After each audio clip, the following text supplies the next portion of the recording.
Hola, hace rato he tenido ganas de grabar este video. Se viene confundiendo la crítica genuina del hincha responsable, esa que salvó al club de la desaparición, con algo mucho más turbio. Narrativas sesgadas, disfrazadas de análisis, vocerías autoproclamadas de verdades absolutas. Me refiero a esas voces que han encontrado en el disgusto natural del hincha un modelo de negocio. Y al hacerlo, creo que están envenenando nuestra herramienta más valiosa como hinchas de la U, que es esa verdadera capacidad crítica. Es nuestra obligación, como hinchas de la U, ser críticos. Siendo un club arrastrado por mafiosos al desastre durante los últimos 30 años, estamos obligados a ser vigilantes, ¿no? Tenemos que estar siempre muy atentos a los riesgos, a las amenazas, fuera y dentro del club.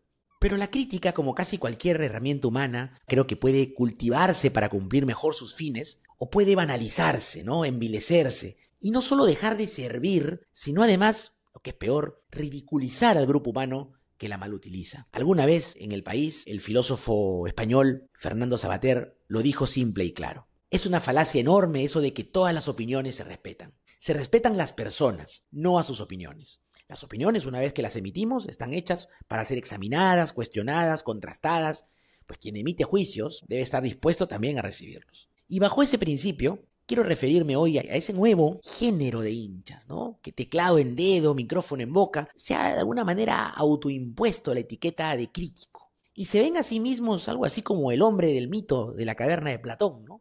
Ese ser superior que se ha liberado de pronto de sus cadenas y ha visto la luz y regresa aquí abajo para que todos los demás también podamos verla. Estos hinchas se han posicionado en una especie de lugar elevado, ¿no? Algún tipo de colina desde la cual, según ellos, denuncian mentiras, acusan ineptitudes, etiquetan mediocridades, todo, creo yo, en pos de más likes, de más reacciones, y bajo una excusa bastante vil, esa de buscar lo mejor para el club. Permítanme, yo no creo que hayan visto la luz, ni mucho menos que estén en posición alguna de ayudarnos a ver la verdad. O lo contrario, ese hincha, ese comunicador, ese creador de contenidos, creo que esconde bajo el disfraz de análisis una narrativa que ya está predeterminada, que es bastante posera, que tiene muchísimo sesgo y que sospechosamente casi siempre es negativa, ¿no? Casi siempre está lista para saltar al cuello ante el mínimo tropiezo.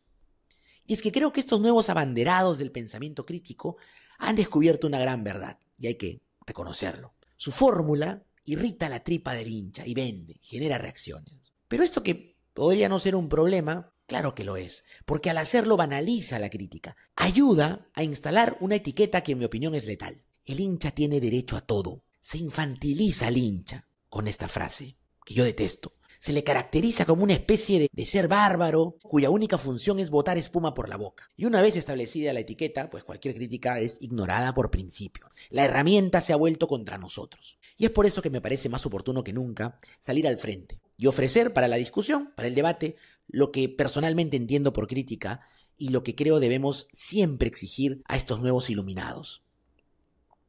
Lo primero y fundamental es reconocer que la evaluación, el análisis, la duda, la crítica es un ejercicio del pensamiento, es un juicio de la razón. La eterna Hannah Arendt definió al juicio crítico alguna vez como la capacidad humana de pensar de modo independiente y sin prejuicios. Para Arendt, el verdadero pensamiento crítico no es partidista, ni está jamás al servicio de una narrativa preestablecida, ¿no? Es en esencia una búsqueda honesta de claridad. Y como tal, exige dos cosas el pensamiento crítico. Primero, la valoración del contexto, y lo segundo es la honestidad intelectual. Empecemos por lo primero, ¿no? La exigencia del contexto, lo que vendría a ser mirar el bosque completo. La capacidad crítica exige la evaluación de toda la evidencia disponible o posible antes de llegar a una conclusión. Coger una lupita para mirar y hacer zoom, mirar el arbolito, olvidando el bosque, no es criticar, es seleccionar lo que confirma tu prejuicio. Normalmente decimos que el mapa no es el territorio, y aquí creo que está la cuestión central.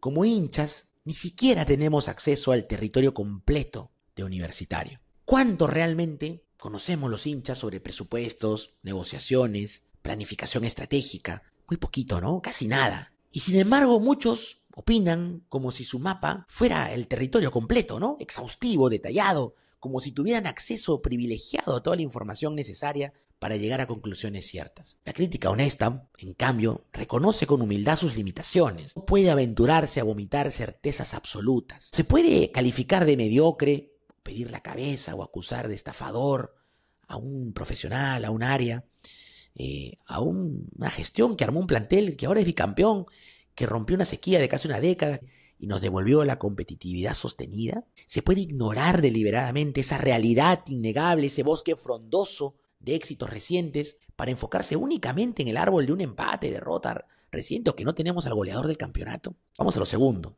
Creo que es la lucha difícil contra el sesgo, o la búsqueda de la honestidad intelectual. La capacidad crítica exige también un esfuerzo consciente, creo, por desapegarnos de nuestros propios sesgos. Todos los tenemos, es parte de ser humanos. El pensamiento crítico, sin embargo, es precisamente ese esfuerzo por reconocerlos y reflexionar sobre cómo tiñen estos sesgos nuestra perspectiva. ¿Es inevitable el sesgo? En gran medida sí. Pero ¿cómo lidiamos con él? Creo que partiendo de reconocerlo, siendo transparentes, honestos con nosotros mismos. Pero lo que vemos a menudo no es un reconocimiento del sesgo, ¿no? Es una rendición ante él. Y peor aún, una capitalización del sesgo. José Ortega y Gasset hablaba de hemiplejía moral, ¿no? Decía que los de derecha o los de izquierda tenían una incapacidad moral para ver solamente un lado de la realidad. Cuando un supuesto crítico es incapaz de reconocer lo bueno, que en el contexto actual de la U creo que es bastante, y solo activan lo malo, creo que sufre de esta parálisis. No está siendo honesto, se está engañando y creo que, aún peor, busca engañarnos. Por otro lado, criticar no es rajar, ¿no? Criticar no es ser sistemáticamente negativo. Hay una peligrosa tendencia, como apunta el crítico literario Christopher Castiglia, a identificar la crítica con negatividad. Castiglia tiene una tesis maravillosa que sostiene que la crítica más potente no nace de este cinismo, sino al contrario, de la esperanza, de una esperanza activa, exigente, que reconoce lo avanzado pero aspira a más. Y esto es un cambio de perspectiva brutal. Lamentablemente, los nuevos críticos creen que se ven más inteligentes, ¿no? Que están más cerca a la verdad, siendo más negativos. Se cree entonces esta figura del crítico amargado, quejoso, que desde una especie de torre de marfil solo señala errores. Y esta crítica negativa y ególatra cae fácilmente en el sesgo de confirmación, ¿no? Como decía el psicólogo Abraham Maslow, pionero de la psicología humanista, si tu única herramienta es un martillo, tiendes a ver todo como si fuera un clavo. Estos críticos martillo viven agazapados esperando el error, ¿no? El empate, la derrota, la falla, el error, ese es su clavo. Y entonces salen, emergen, ¿no? No para analizar, no para validar el contexto, sino su propia identidad, ¿no? De fiscalizadores implacables, ¿no? De los que siempre quieren lo mejor para el club. Y, oh casualidad, hacen su agosto cuando el equipo les va mal. Son una especie de oportunistas del error, ¿no? De las malas noticias. Para cerrar, ¿cuál creo que es la diferencia entre la crítica genuina, valiosa, necesaria en la U y esta narrativa sesgada que gusta disfrazarse de crítica y la termina perjudicando? Permítanme resumirlo en algunas frases. Si ignoras el contexto, no buscas la verdad. Buscas una excusa. Cuando lo bueno, que es mucho más grande que lo malo, no cuenta, la crítica ya no es crítica, pues. Ya es una narrativa. La crítica honesta te posiciona a veces en un lugar y en otras al frente. Está en constante viaje. La pose es estática, ¿no? Baila al ritmo de tus prejuicios y de tu ego. Si necesitas que algo vaya mal para tener razón y que todos te veamos, ya no estás criticando, estás militando. Creo en suma que la crítica es una especie de brújula para navegar en la casi siempre confusa y compleja que es la realidad. La narrativa, por el contrario, es bastante simplona, ¿no? Y adora hacer tormentas en vasitos de agua. El fútbol, como la vida misma, es demasiado complejo para caber en una sola narrativa. La crítica real que necesitamos como hinchas de Universitario y la que ha permitido reflotar la institución necesita ser intelectualmente honesta. Debe partir de la responsabilidad de evaluar el contexto completo, el bosque entero. Debe ser capaz de reconocer aciertos incluso en quienes nos desagradan y señalar errores, sí, siempre, pero sin perder la perspectiva general. Albert Camus, el filósofo y novelista que también fue portero de fútbol, escribió alguna vez que la verdad, como la luz, ciega, mientras que la mentira es un hermoso crepúsculo que realza todos los objetos. La narrativa sesgada es ese crepúsculo seductor que simplifica la complejidad de la vida, del fútbol, de la U, ofreciendo certezas fáciles, ¿no? Y villanos convenientes. Lamentablemente villanos convenientes. Y algunos hinchas con alguito de voz han decidido habitar permanentemente en ese crepúsculo, no por incapacidad de ver la luz, sino porque en esa media luz sus narrativas venden mejor y más rápido. No banalicemos la crítica, cuidémosla, ejerzámosla con rigor, con honestidad, con perspectiva.